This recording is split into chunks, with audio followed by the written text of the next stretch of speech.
Bonjour, c'est Augustin de mon indépendance financière. 6 moyens de gagner la sympathie des gens. Ce sera le titre de la deuxième partie de l'ouvrage Comment se faire des amis de Dale Carnegie.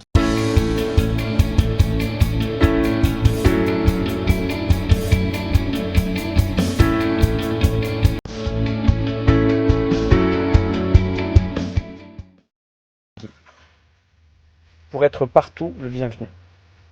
Parmi les plus doux souvenirs de mon enfance, je revois toujours un petit chien à poil jaune, à la queue écourtée, qui s'appelait Tipeee. Tipeee n'avait jamais lu le moindre bouquin de psychologie. Il n'en avait pas besoin. Ni le professeur William James, ni le professeur Harry A. Overstreet n'auraient pu lui apprendre quoi que ce fût sur l'art de plaire. Il avait une méthode parfaite pour se faire aimer des gens. Il les aimait lui-même. L'intérêt qui me marquait était si spontané et si sincère que je ne pouvais m'empêcher de le chérir en retour. Voulez-vous gagner les sympathies? Faites comme Tipeee, soyez aimable. Oubliez-vous, pensez aux autres. Tipeee savait qu'on peut se faire plus d'amis en 2 mois en s'intéressant sincèrement aux autres qu'on ne saurait en conquérir en 2 ans en essayant d'amener les autres à s'intéresser à soi. Il faut que je répète cette phrase. Vous vous ferez plus d'amis en 2 mois en vous intéressant sincèrement aux autres que vous ne pourriez en conquérir en 2 ans en vous efforçant d'amener les autres à s'intéresser à vous. Et pourtant, nous connaissons tous des gens qui accumulent faute sur faute et peinent toute leur vie dans la même ornière, dans l'ignorance de cette loi. Ils veulent à tout prix que les autres s'intéressent à eux. Vains efforts. Les gens ne songent pas à vous, ils ne songent pas à moi, ils songent à eux-mêmes. Ils y pensent le matin, à midi et le soir. La compagnie des téléphones de New York vient de faire une enquête pour savoir quel était le mot le plus fréquemment employé au cours des conversations. Vous avez deviné, c'est le pronom personnel « je ». Il a été prononcé 3900 fois au cours de 500 conversations. Je. Moi. Quand vous examinez la photographie d'un groupe dont vous faites partie, quelle est la personne que vous regardez la première? Si vous croyez que les gens s'intéressent à vous, répondez à cette question. Combien de personnes suivraient votre enterrement si vous mouriez ce soir? Pourquoi les autres s'intéresseraient-ils à vous si vous ne vous intéressez pas d'abord à eux? Prenez votre crayon et écrivez ici votre réponse à cette question. Si nous nous efforçons seulement d'impressionner nos semblables, d'attirer leur attention sur nous-mêmes, nous n'aurons jamais beaucoup d'amis sincères. Les amis, les vrais amis, ne se gagnent pas ainsi. Napoléon le savait bien, et lors de sa dernière entrevue avec Joséphine, il lui dit « Joséphine, j'ai été aussi comblé qu'un homme peut l'être sur cette terre. Et pourtant, en ce moment, je suis la seule personne au monde sur laquelle je puisse compter. » Et les historiens se demandent s'il peut même compter sur elle. Alfred Adler, le célèbre philosophe, a écrit un livre magnifique intitulé « Le vrai sens de la vie », où il dit « L'individu qui ne s'intéresse pas à ses semblables est celui qui rencontre le plus de difficultés dans l'existence et qui est le plus nuisible à la société. C'est parmi de tels êtres qu'on trouve le plus grand nombre de ratés. » Vous pourrez lire des douzaines de volumes sur la psychologie avant de découvrir une phrase aussi vraie et aussi riche de sens. Je n'aime pas les répétitions, mais la déclaration d'Adler est si importante que je vais l'écrire encore. L'individu qui ne s'intéresse pas à ses semblables est celui qui rencontre le plus de difficultés dans l'existence et qui est le plus nuisible à la société. C'est parmi de tels êtres qu'on trouve le plus grand nombre de ratés. Le directeur du grand magazine Collier's, homme averti et expérimenté, disait au cours d'une conférence qu'il lui suffisait de parcourir 2 ou 3 paragraphes des innombrables contes et nouvelles qu'on lui adressait chaque jour pour savoir si l'auteur aimait ses semblables. Si l'écrivain n'aime pas les autres hommes, ceux-ci n'aimeront pas ses histoires, assurait-il. Il s'interrompit à 2 reprises pour s'excuser de faire un sermon. Je vous parle comme un prédicateur, mais c'est la vérité. Il faut vous intéresser aux gens pour que vos histoires plaisent. Si cela est juste lorsqu'il s'agit de nouvelles ou de romans, vous pouvez être certain que c'est triplement vrai quand vient le moment de parler aux gens face à face. J'ai passé une soirée dans la loge de Howard Thurston la dernière fois qu'il s'est montré dans Broadway. Thurston, le doyen des magiciens, le roi des prestidigitateurs. 40 ans durant, il parcourut le monde, créant l'illusion, mystifiant les auditoires et faisant bêler d'étonnement des salles entières. Plus de 60 millions de personnes assistèrent à ces spectacles. Il gagna près de 2 millions de dollars. Je prie M. Thurston de me faire connaître le secret de son succès. Disons tout de suite qu'il ne le devait pas à son instruction.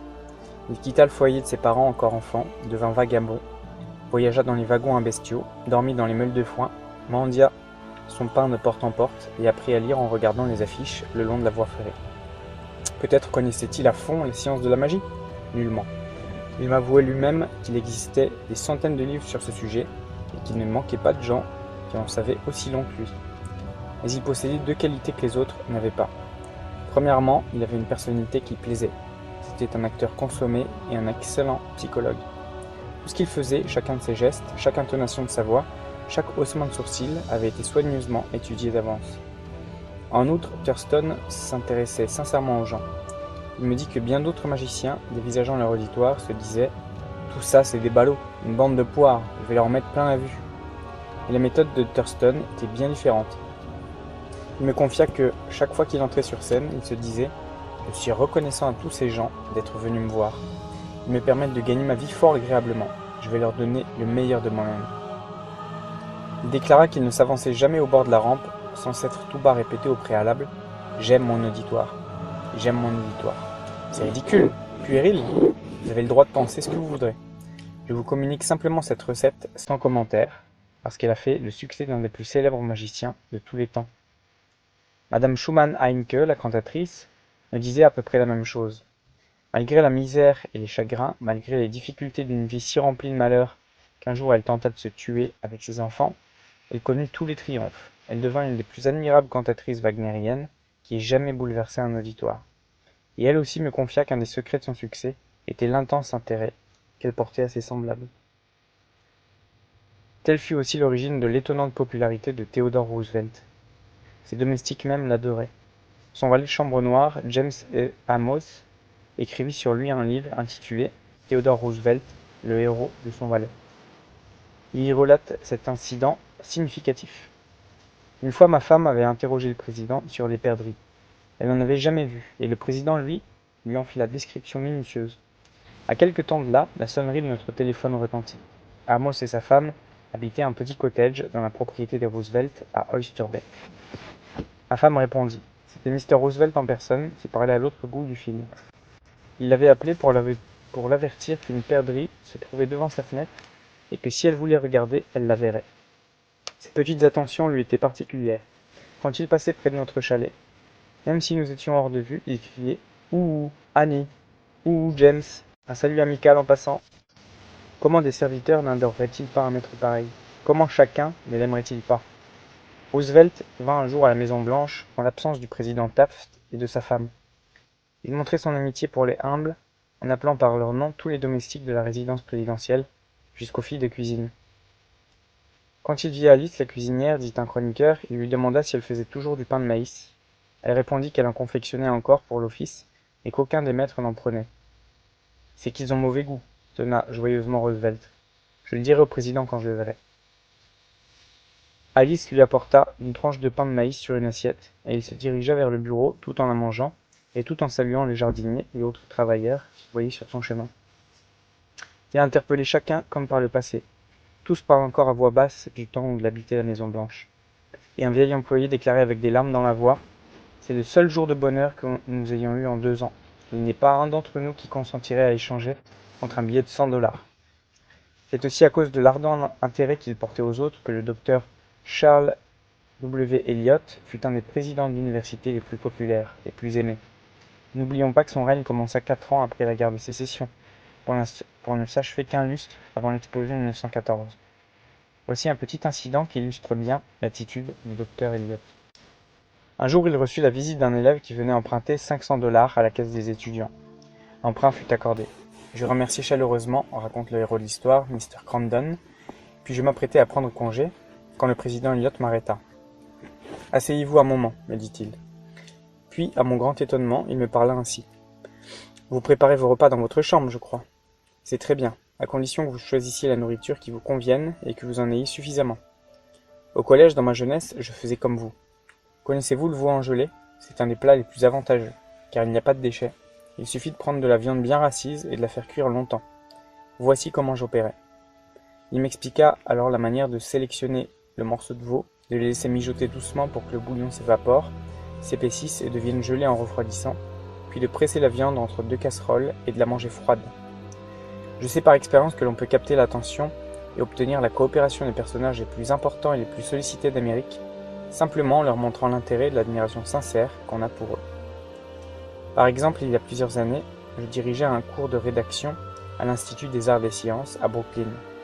Nous désirions que Kathleen Norris, Fanny Hurst, Ida Tarbell, Albert Payson Terhune, Rupert Hughes et quelques autres auteurs célèbres vinssent à Brooklyn faire des conférences à notre cours. Nous écrivîmes donc à chacun d'eux une lettre où nous leur disions combien nous admirons leur œuvre et combien nous leur serions reconnaissants de nous donner des conseils et de nous faire connaître le secret de leur succès. Chaque missive, portant 150 signatures environ, contenait une liste de questions concernant leur vie et leur méthode de travail, car nous les supposions trop occupés pour préparer une conférence. Le procédé leur plut. À qui ne plairait-il pas? Et ils vinrent tous à Brooklyn nous apporter leur concours. C'est de la même manière que j'amenais bien d'autres célébrités à venir prendre la parole devant les élèves de mon cours d'éloquence. Parmi elles se trouvait Leslie M. Shaw, secrétaire du Trésor sous la présidence de Theodore Roosevelt, George Wickersham, procureur général sous celle de Taft, William Jennings Bryan, l'apôtre de la paix, et Franklin D. Roosevelt. Tous, qui que nous soyons, bouchers, boulangers ou rois sur son trône, tous nous aimons ceux qui nous admirent. Prenez l'exemple du Kaiser. À la fin de la Grande Guerre, il était sans doute l'homme le plus farouchement et le plus universellement haï de toute la guerre. Son propre peuple se retourna contre lui et il dut fuir en Hollande pour sauver sa tête. Si violente était l'exécration qu'il inspirait que des millions d'hommes et de femmes eussent pris plaisir à le brûler vif ou à l'écarteler. Or, parmi ce flamboiement de haine, il se trouva un petit garçon pour écrire au Kaiser une lettre simple et sincère, débordante de sympathie et d'admiration. L'enfant disait que, quoi que tous les autres gens puissent penser, il aimerait, lui, toujours Guillaume, son empereur.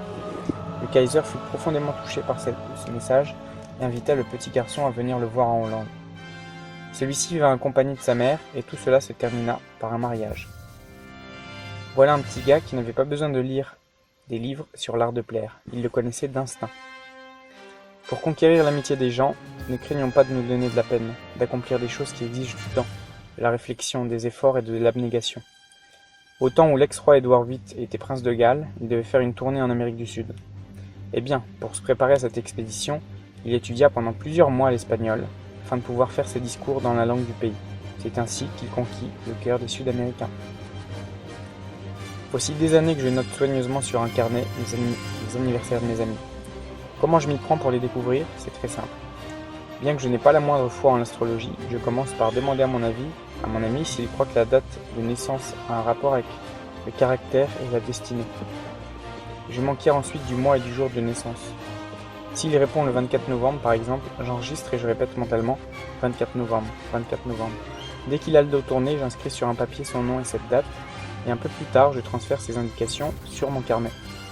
Au début de l'année, je porte chaque anniversaire sur la page correspondante de mon bloc calendrier, de façon que, le moment venu, il soit automatiquement rappelé à mon attention. Le grand jour arrivé, j'expédie ma lettre ou mon télégramme de félicitations.